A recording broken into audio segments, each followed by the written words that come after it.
ದೇವನಹಳ್ಳಿ ವೆಂಕಟರಮಣಯ್ಯ ಗುಂಡಪ್ಪ, ನಾವು ಅತ್ಯಂತ ಪ್ರೀತಿಯಿಂದ DVG ಅಂತ ಹೇಳಿ ನಾವು ಕರಿತೀವಿ. ಈ ಅಕ್ಷರ ಪ್ರಪಂಚಕ್ಕೆ ಅತ್ಯಂತ ದೊಡ್ಡ ಕೊಡುಗೆ ಅಂತ ಹೇಳಿದ್ರೆ ಮಂಕುತಿಮ್ಮನ ಕಗ್ಗ.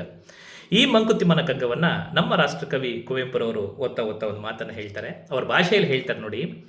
ಬರಿಹಸ್ತಕ್ಕೆ ನಕ್ಕೆ ಪುಸ್ತಕವನ್ನು ಮಸ್ತಕಕ್ಕಿಟ್ಟೆ ಗಂಭೀರನಾದೆ, ವಿಸ್ತಾರ ದರ್ಶನದ ತುತ್ತ ತುದಿ ಈ ಪುಸ್ತಕಕ್ಕೆ ಕೈ ಮುಗಿದೆ ಮಂಕುತಿಮ್ಮ ಅಂತ ಹೇಳ್ತಾರೆ. ಎಷ್ಟು ಅದ್ಭುತ ನೋಡಿ.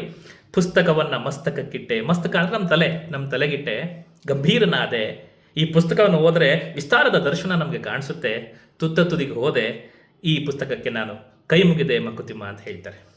ಈ ರೀತಿಯಾಗಿ ಸಾಹಿತ್ಯಾತ್ಮಕವಾಗಿ ಕುವೆಂಪುರವರು ಕಗ್ಗಕ್ಕೆ ಗೌರವವನ್ನು ಸಲ್ಲಿಸ್ತಾರೆ. ಹೀಗೆ ನಾವು ಸಾಹಿತ್ಯವನ್ನು ಹೆಚ್ಚು ಓದಂಗೆಲ್ಲನೂ ಕೂಡ ನಮ್ಮ ದರ್ಶನ, ನಮ್ಮ ಜ್ಞಾನ ಅತಿ ಹೆಚ್ಚಾಗುತ್ತೆ ಅನ್ನೋದಕ್ಕೆ ಇದೊಂದು ನಿದರ್ಶನ ಅಂತ ಹೇಳ್ತಾ, ಇತ್ತೀಚೆಗೆ ಬಹಳ ಹತ್ತಿರಕ್ಕೆ ಹೋಗಿದ್ದೆ. ಜಯದೇವ ಆಸ್ಪತ್ರೆಯಲ್ಲಿ ಇರಬೇಕಾದಂಥ ಸನ್ನಿವೇಶ ಇತ್ತು. ಅಲ್ಲೇ JP ನಗರದಲ್ಲಿ ಸ್ವಪ್ನ ಬುಕ್ ಹೌಸು ಭಾಳ ಹತ್ತಿರದಲ್ಲಿದೆ ಅಂತ ಗೊತ್ತಾಯಿತು. ಅಲ್ಲಿ ಪುಸ್ತಕಗಳನ್ನು ನೋಡಬೇಕು ಅಂತ ನನಗೆ ಭಾಳ ಆಸೆ ಆಯಿತು. ಹೋಗಿ ಆ ಪುಸ್ತಕಗಳನ್ನು ನೋಡುವಂಥ ಸೌಭಾಗ್ಯ ನನಗೆ ಸಿಕ್ತು. ಹಾಗೆ ಆ ಪುಸ್ತಕಗಳ ರಾಶಿಯಲ್ಲಿ ಮುಳುಗೋಗ್ಬಿಟ್ಟೆ.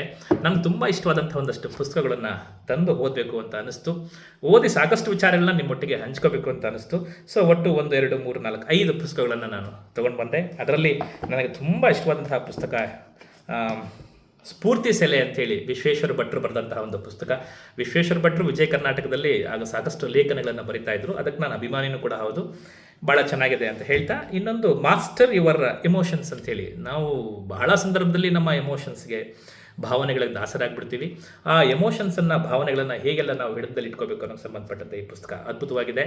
ಇದಾದ ನಂತರ ನಾನು KP ರವರಿಗೆ ಬಹಳ ದೊಡ್ಡ ಫ್ಯಾನು. KP ಅವರ ಹಲವಾರು ಪುಸ್ತಕಗಳನ್ನು ಓದಿದ್ದೀನಿ. ಇದೊಂದು ಮಿಸ್ ಆಗಿತ್ತು ಅಂತ ನಾನು ಅಂದ್ಕೊಂಡೆ.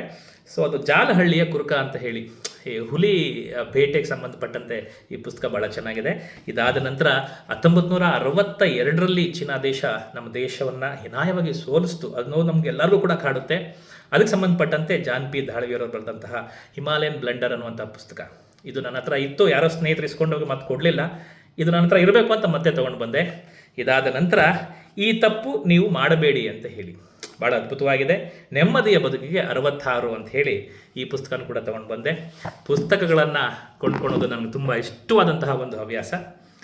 ದ ಬೆಸ್ಟ್ ಇನ್ವೆಸ್ಟ್ಮೆಂಟು ಅಂತ ಹೇಳಿದ್ರೆ ಅದು ಪುಸ್ತಕದ ಮೇಲೆ ಇನ್ವೆಸ್ಟ್ಮೆಂಟ್ ಅಂತ ನಾನು ಭಾವಿಸ್ತಾ, ತಮ್ಮೆಲ್ಲರಿಗೂ ಶುಭವಾಗಲಿ. Thank you.